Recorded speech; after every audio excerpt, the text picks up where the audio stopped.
Assalamu alaikum, everyone. Lani Habrock here, your Government Affairs Director. Today on our Coffee with Candidates, we have a special guest named Andrea Stone. She is running for State Senate in House District 47.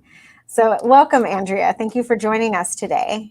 Thank you so much for having me. These coffees are so important to make sure people have good information about the candidates on their ballot. And so I appreciate you for hosting and those working behind the scenes, and CAIR for also investing in candidate discussions like this. Yeah, absolutely. Especially right now when it's so hard to get to know people, especially new people. So we'll just jump right in. I'll go ahead and introduce you. You have a pretty extensive bio here, and I'm not going to be able to hit all the points on it, but I will hit some of it. So Andrea Stone is a mother, educator, community volunteer, and gun violence prevention advocate. She has her master's degree in organizational development. Andrea describes herself as a teacher at heart, having taught swimming lessons to preschoolers, test prep to high school and college students, speech and communication courses at the University of Central Oklahoma and the University of Richmond, and debate to high school students. After staying home with her children for a few years, she took a full-time job at UCO, teaching faculty how to use technology to reach their students more effectively. After 14 years in higher ed, she began working for an Oklahoma City-based energy company where she develops training materials for corporate and field employees. Andrea is a certified learning environment architect, and she and her husband founded a training and development consulting company in 2008. Andrea Stone loves Oklahoma because as a community, no matter what our political parties, we always take care of each other. However, she believes our current state legislature isn't living up to that Oklahoma standard. So she's running to give her neighbors a choice in this election. So again, we have here with us candidate Andrea Stone. She's running for Senate District 47. And my first question for you, Andrea, is what inspired you to run for Senate? I think it's an evolution. You know, my dad ran for office a few times whenever I was a kid, and then whenever I was a younger adult, he ran in Florida. That's where he lives. And so he ran for judge, and I worked on his campaign. So I think the thread of being involved in politics has always sort of run through the family.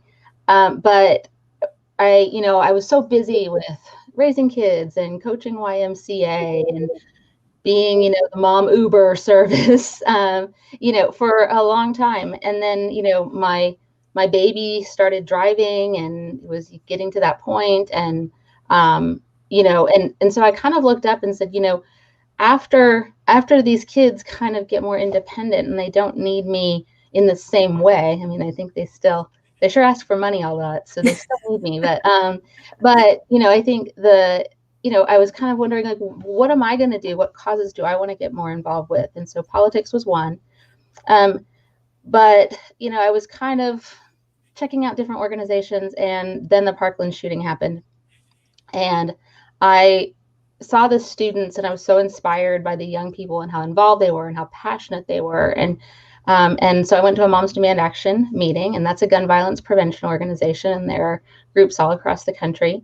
We had one in Edmond, and so I joined that group and kind of went full force into it because it's such an important issue, and it touches on so many other issues.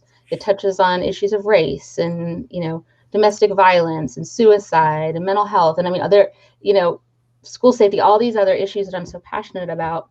Gun violence touches, and so from that, I started working in the petition, the recall petition, to get the veto on the permitless carry bill. So about a year ago is whenever we kind of submitted all those signatures, and we didn't make it, but we got 58,000 signatures in about 2.5 weeks, which was an amazing feat.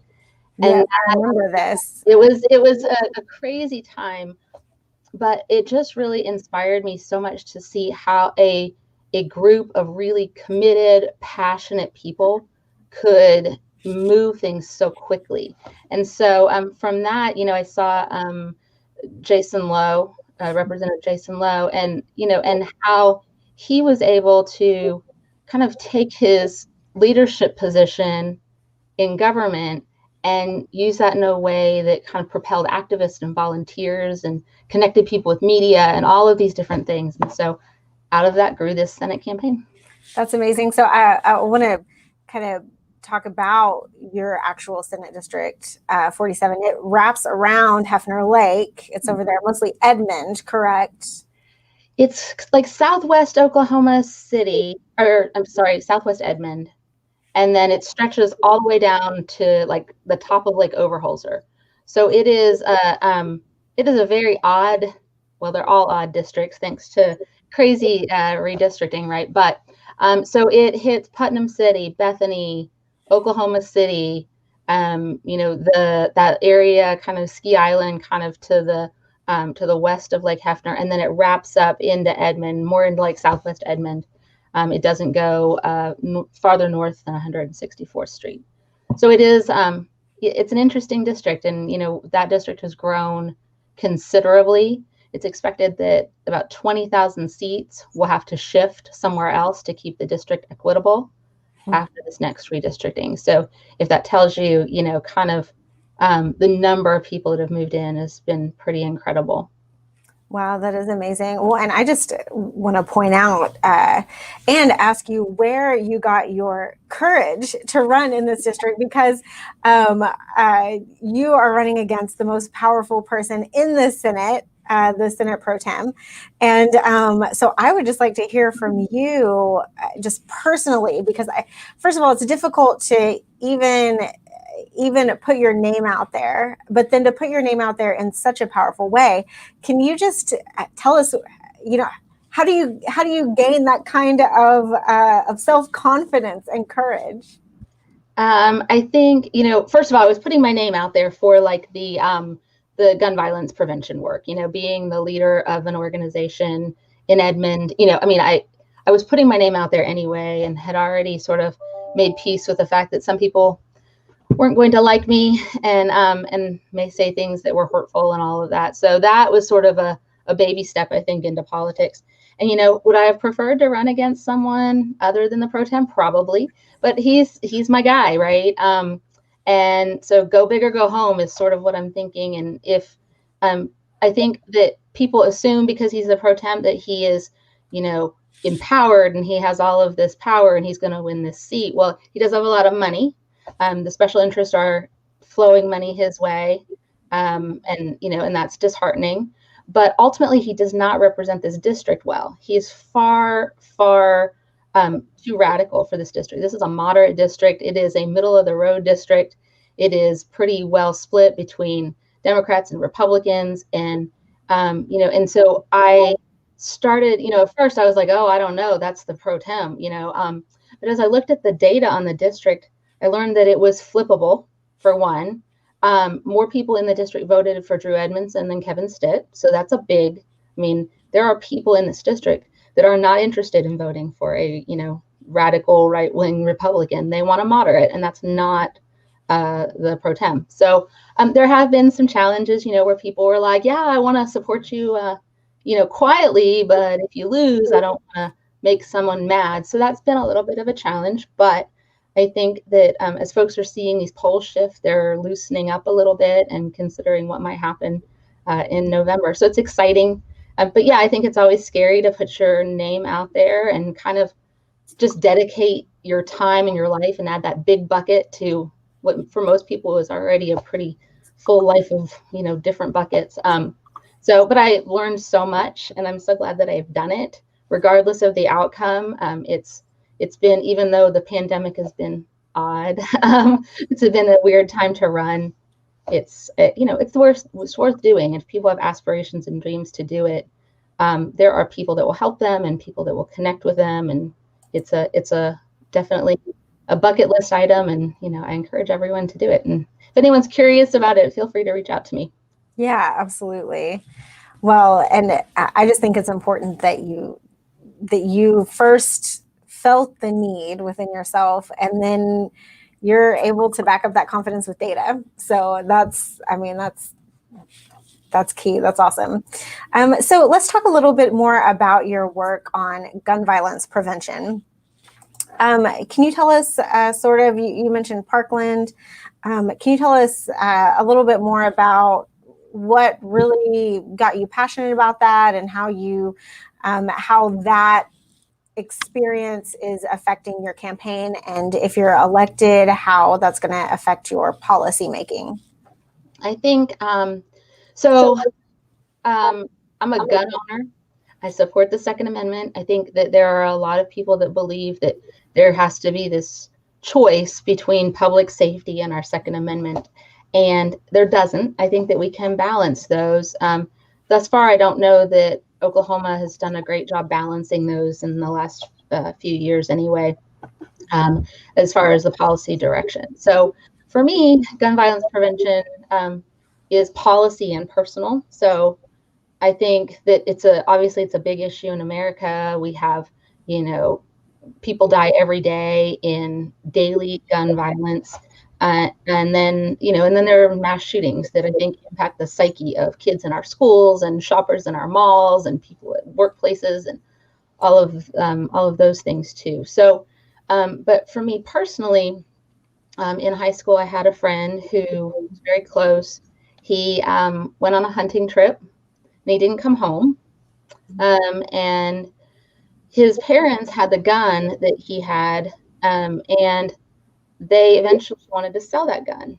So they got rid of the gun. The people they sold it to called them back a couple of weeks later and said, hey, the safety on that gun was broken.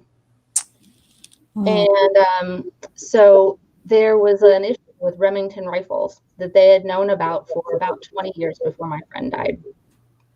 Because of the loose consumer product safety laws, they weren't required to do a recall. They weren't required to do a fix. They, there was a child who killed his brother accidentally because he thought the safety was on in those rifles. But because of the power of the NRA and a gun lobby, and because our politicians historically have been really in bed with the NRA, there's no product laws related to guns in our country. Remington eventually did issue a voluntary recall on that gun, but it doesn't bring my friend back. And it doesn't, kind of erase what it did to his family and his friends. And so that was, I was 17 years old when that happened. And then just as a mom, I've gotten those texts from my daughter that say, hey, we're in lockdown. I don't know what's going on. I'll text you soon. And then it's probably 4 minutes, but those 4 minutes, you just can't even breathe. And so I think that as we normalize guns in our society, and we normalize kind of everyone gets one, everyone carries one, training and permitting doesn't matter, I think that we just set ourselves up for situations like happened in Kenosha, where a 17-year-old was handed a gun illegally and thrown into a situation he was not obviously prepared to handle. And we just trivialize the responsibility of guns too often. And so I hope, in the state Senate, it's hard because it's I don't know that we will be able to have a majority, but I would like to talk to Republicans and just, I think, make them take the issue a little bit more seriously than they have. Based on floor debate, I don't know that they are fully understanding the data and the information. I think the OK2A advocacy group, they're not a lobbyist, but I mean, the president of that group sits up at the Capitol and, is in offices and takes people to lunch and is a de facto lobbyist and spends a lot of time up there. He's retired. He can do that. And they listen to his data, and it is by and large not correct, very slanted, and is sort of in this echo chamber of just a few researchers. So I'm hoping that we can kind of break some of that logjam and help legislators sort of understand the more moderate position that I think our state would benefit from. Yeah, I agree. I think it's important that that we have more nuance in conversation and political conversation across the board. And like you said, you are pro Second Amendment, but there's ways that we can do that also protect people and make our state safer. Absolutely. The Second Amendment doesn't say you must have a gun right now, this second, with no background and no training. I mean, I think the Second Amendment says that you need to be able to have a gun to defend yourself, but I don't think it says that it has to be like, a fast food drive-through kind of process. And so I think there's space there where we can make sure people have the protection that they feel like they need, while still maintaining public safety. Yeah. Well, and the Second Amendment, when it was written, it was only for white men who owned property. So, Yes. I mean, Yes. if we're gonna, take it to the. Sadly, I think some of the people would agree that that's how it should still be. Yeah, I think, I don't think that the founding fathers envisioned where we are with guns today and kind of the technology and, this idea that you can have a gun that will shoot more than a bullet per second. I just, I understand that the Constitution is not a fixed document and thinking evolves and all of that. But, I think in some of those debates, I would have loved to let them kind of travel to the future, because I don't know if they would have made the same decisions. Yeah. Well, as an educator, your bio has a lot of teaching in it. So from that perspective, what do you think is most needed to improve Oklahoma's public education ranking, which we are ranked 46th in the nation for public education. So what do you think that we need to improve that score? That's hard. I think there are so many factors that, push against Oklahoma. I think funding is a big deal. We can't continually defund public education and keep taking money out and expecting teachers to do more. So, my husband is dean at OSU OKC, and he, has his budgets have shrunk, and they've managed to make do. But there comes a point where you can't trim any more fat out. It is and we crossed that threshold a while ago. So I think, obviously we need to prioritize funding for public education. And that may mean that people need to contribute more. And I hope that people would see the value in that. So I think also helping people understand the value of education is important.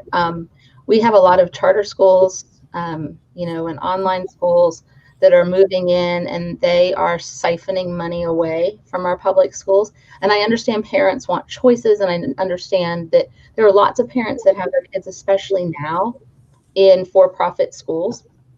And I don't want to make people feel bad about that, because people have to make choices that are best for their families. But at the same time, I think, we need to make sure that our public schools are getting the appropriate levels of funding compared to these schools. Also recognizing that often these schools are not providing the same level of services, especially for special needs kids. And, I think also we have to look at teacher pay. Sadly, the best and the brightest in Oklahoma are not staying in Oklahoma. So, we are a teacher mill. We are sending teachers to nearby states, and they are making more money. My brother and sister-in-law taught in rural Oklahoma for a number of years, and my brother-in-law is a football coach. And he's so dedicated to their kids, and they impact those schools so positively when they're there. But they left and went to Texas, and having two teacher salaries with that money that they got, they were able to change their entire lifestyle, get a new car, buy a car for their kid. And it shouldn't be that way. Like, teachers need to have the salary that they need to stay in Oklahoma and feel good about teaching in Oklahoma. We shouldn't have teachers that are just here because they can't go anywhere else, or they're locked in by family. So I think that we need to continue to raise teacher pay. And I think we also need to look at, what has worked in other places, and look at some creative innovations. We have very few STEM schools, for example. Even in Oklahoma City or Edmond. I grew up in, like I said, in Tampa, Florida, and there they have arts STEM schools and science STEM schools and computer science STEM schools, and they have lots of choice within their public education system. We have some programs, we have Francis Tuttle, we have some things like that, but the amount of choice that we have in our public education system, I think, could be improved. But a lot of that takes funding, so it's a lot of the the innovations go back to the funding model. Absolutely. Now, when I was reading on your website, you have some very personal experiences that with your interactions with the healthcare system, and which has led you to be a proponent for healthcare expansion. Can you tell us about your first part? Tell us about your personal experiences with it, and then the second part is, we passed the state question to expand Medicaid, and so what, in your opinion, comes next? So, I think my kids don't have a tendency to get normal broken bones and things like that. Whenever they get sick, they get things like encephalitis and myocarditis. So, my daughter, when she was in middle school, got sick, had a regular virus, and then came in one night and told me that her arm was hurting and she couldn't breathe. And I'm thinking, this sounds like a heart attack. But she was 12. So I said, okay, well, let's go to the ER. I've had employer-based health insurance for the last 20 years.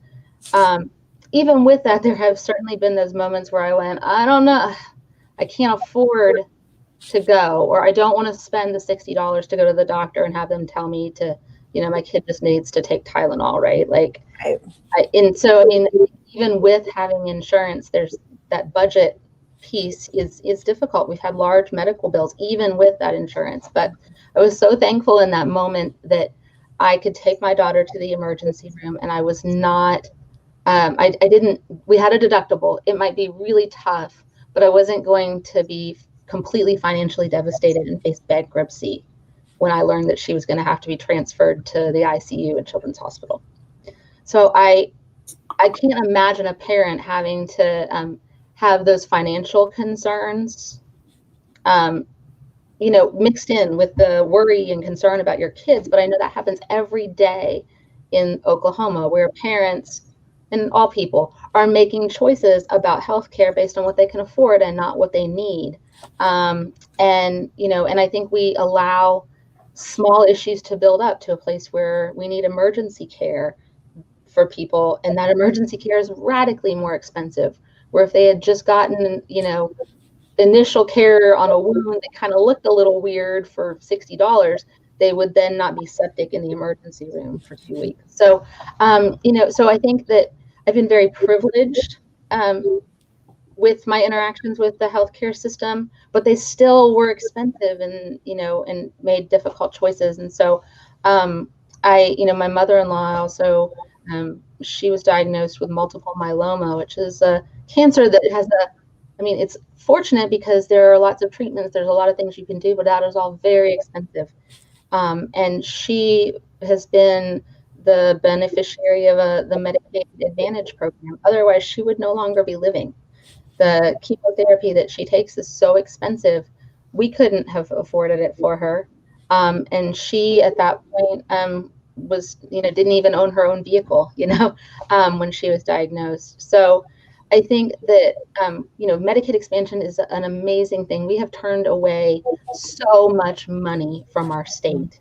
Yeah. It is ridiculous that we have told Oklahomans, no, you know what? You pay for your own health care. You just deal with it. You suffer. You get sick. You die.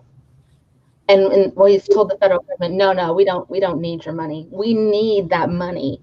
We are paying taxes as Oklahoma taxpayers so that other states can have that money. So just from a matter of fairness, and I also think, the state does have to come up with 10% of that funding. And so that needs to come from somewhere.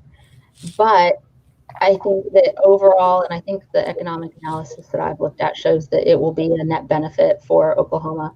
So I think I am concerned about the legislature getting in the way of the will of the people. I think you've seen that with medical marijuana, where the legislature has tried to, poke their fingers back against what the people voted for. So I have some concerns that if we don't elect the right people in the legislature, that they will find ways to weaken or break down or delay the implementation of what the voters voted for. And I also think that a lot of the voters that voted against it will, once it's in place, see the benefit. I think that there was a great campaign, a great negative campaign against, all of this socialized medicine, and they're going to pick your doctors and all of this, this scare tactics. But I think that it's ultimately going to, as many states have found, be a good thing for Oklahoma. So I think probably, like has happened in other states, a year out, 2 years out, people will look back and find it more positive. And instead of this very close to 50-50 split, we will see a much higher positive rating for this expanded access to healthcare. Absolutely.